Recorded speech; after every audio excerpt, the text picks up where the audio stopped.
বৃহত্তৰ অঞ্চলৰ খৰ্মা কৰাগৰী অঞ্চলৰ বৃহত্তৰ অঞ্চলৰ পৰা আমি আমাৰ যুৱক আৰু হ'ল আমাৰ জুবিন প্ৰেমী বন্ধুসকলে আমি একলগ হৈ এখন শ্ৰদ্ধাঞ্জলি অনুষ্ঠান আয়োজিত কৰিছিলোঁ আৰু শ্ৰদ্ধাঞ্জলি অনুষ্ঠানত আমাৰ যিখিনি আমাৰ বৰপেটা কয়াকুছি ভবানীপুৰ ইত্যাদি আদি কৰি যিখিনি মানুহৰ আমাৰ ইয়াতে অনুষ্ঠানত আহিছিলে তেখেতক মই আমাৰ অন্তৰস্থিৰ পৰা ধন্যবাদ ও কৃতজ্ঞতা জনাইছোঁ। তাৰ লগতে আজি জুবিন গাৰ্গৰ যিটো একচুৱেলি শ্ৰদ্ধাঞ্জলি অনুষ্ঠান আছিলে আৰু শ্ৰদ্ধাঞ্জলি অনুষ্ঠানত জুবিন দাৰ বিষয়ে আমি কি ক'ম। আজি জুবিন দা অমৰ হৈ থাকিব, চিৰজীৱন অমৰ হৈয়ে থাকিব।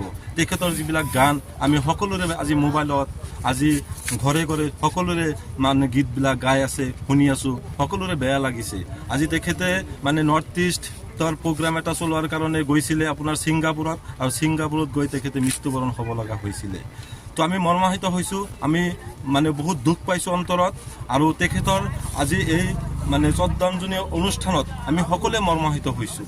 তেখেতৰ বিষয়ে আৰু আমাৰ ক'বলগীয়া ভাষা নাই, কি ক'ম তেখেতৰ বিষয়ে। তেখেতে একচুৱেলি তেখেতৰ নাম আছিলে জুবিন বৰঠাকুৰ। তেখেতক আমি জুবিন গাৰ্গ বুলিয়ে মাতিছিলোঁ, সকলোৱে তাক জুবিন দা বুলিয়ে মাতিছিলে। আৰু জুবিন দাৰ বিষয়ে আমি ক'বলৈ গ'লে বহুত ক'ব পাৰিম।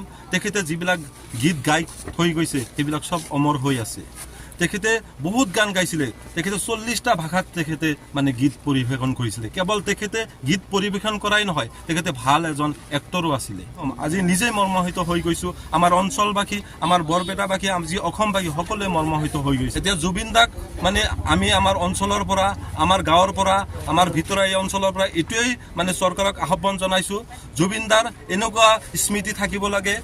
জুবিন দাৰ নৰ্থ ইষ্টত গুৱাহাটীত এনেকুৱা এটা জুবিন দাৰ স্মৃতি থাকিব লাগে, যিটো স্মৃতি সকলোৱে স্মৰণ কৰিব পাৰে। আমাৰ ইউথ জেনেৰেশ্যন সকলোৱে গম পায় যাতে যে জুবিন দা এজন ভাল গায়ক আছিলে, ভাল এজন শিল্পী আছিলে। তেখেতে ইমান গান গাইছিলে, মোৰ দেন 35,000 গান গাইছিলে তেখেতে।